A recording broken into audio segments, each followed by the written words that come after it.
Dar es Salaam ni miongoni mwa miji inayokuwa kwa kasi barani Afrika. Lakini kasi hii ya ukuaji wa jiji haendani na hali halisi ya miundombinu, hali inayosababisha huduma muhimu kama maji safi na usafi wa mazingira kuwa ni kitendawili kwa wananchi wengi waishio kwenye jiji hili. Watu wetu wananunua maji kwa watu binafsi kwa bei kubwa sana, na maji yenyewe yanapatikana mbali. Eneo kwa ujumla lina kisima kimoja kilichokuwa kimefadhiliwa na World Bank, lakini kwa muda mrefu tangu Oktoba 2009 kisima kile kilikuwa kibovu mpaka sasa. Maji kwetu imekuwa ni sugu sana, yani wakina mama tunapata tabu sana maji. Kwa sababu kuna kipindi kama maji yamekatika, unaenda foleni unaweza kukuta labda mbele yako kuna ndoo kama 30. Ukiangalia ndani mwako labda umeamka una jagi moja tu na wewe una familia. Na kule bombani unavoenda ndoo kubwa shimia ndogo 50. Inakuwa ni matatizo sana tuliokuwa nayo. Kwa kuzingatia ukubwa wa tatizo hili, Wizara ya Maji Tanzania chini ya ufadhili wa serikali ya Ubelgiji na Umoja wa Ulaya imeanzisha mradi shirikishi wa maji safi na usafi wa mazingira kwenye maeneo yasiyo rasmi, yani maji yetu. Katika mradi huu, wananchi wanatakiwa kuunda kampuni shirikishi za kijamii ambazo zitakuwa na jukumu la kutoa huduma ya maji safi kwa gharama nafuu katika eneo husika. Tuko katika hatua ya awali, tumesajili kampuni inayoitwa Teka Maji, lakini kwa ujumla idea nzima imeletwa na watu wa BTC. Mimi nilifahamishwa kwamba kuna mradi wa maji unaofadhiliwa na Ubelgiji na European Union na serikali ya Tanzania.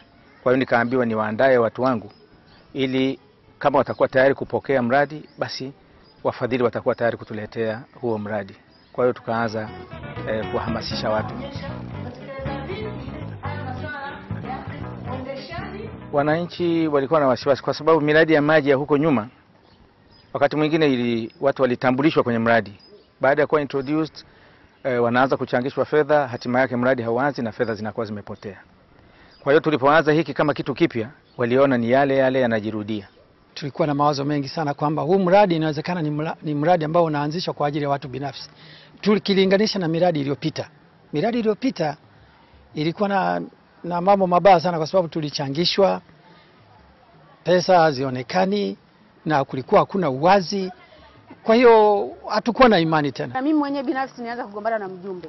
Nikaanza kumwambia mjumbe, wewe bwana, hao watu wengine ni waongo, wanakuja kutuibia hela yetu tu, tutatoa hizo hela, jawabu lake tutaona kinachoendelea ni nini. Tulikuwa na kazi ya ziada kuwashawishi watu na kuwaeleza kwamba hili ni jambo jipya la lina utaratibu mzuri ambao ni wa kushirikisha jamii. Kwa hiyo hapata kuwa na matatizo yoyote ya upotevu wa fedha, na tuna imani kwamba mradi utafanikiwa. Nilifanya mimi wasiwasi wangu katoka, aliniambia mjumbe kwamba kila kaya inaweza kawa, kwa mfano kama wewe una nyumba unaweza kupata bomba, au likawa karibu kama watu 10 mkawa na bomba kati yenu. Lakini katika kuwa na hiyo bomba itabidi mtoe hela kidogo sana kama shilingi 20. Baada ya kutoa ndoo shilingi 50 itabidi utoe shilingi 20. Hilo kweli nikaliona kwa mimi kidogo linakuwa ni nafuu kutokana na nini, kipato cha sasa hivi kimekuwa ni kigumu sana.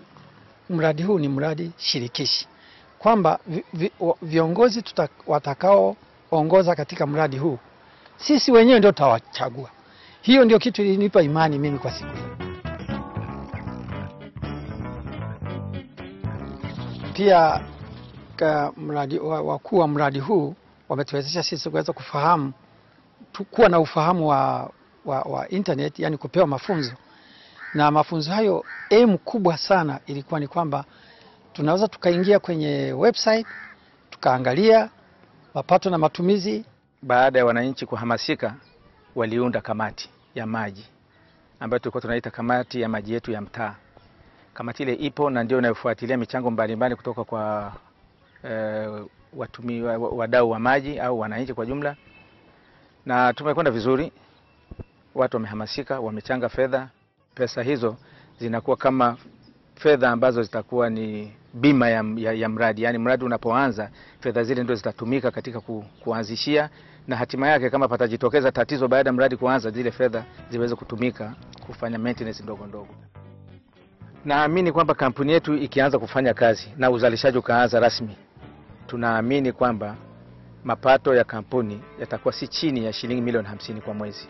Mimi matumaini yangu naona tatizo la maji litakuwa limeondoka, na nilikuwa ninaomba endapo kama litaendelea hivi baada ya kuwa na mradi wa maji tuweze kupata hata mradi mwingine ambao unaweza kutuokoa zaidi ya maji. Kama kuna tatizo lingine ambalo linaweza likajitokeza zaidi ya maji, nalo huu mradi uweze kutuunganishia.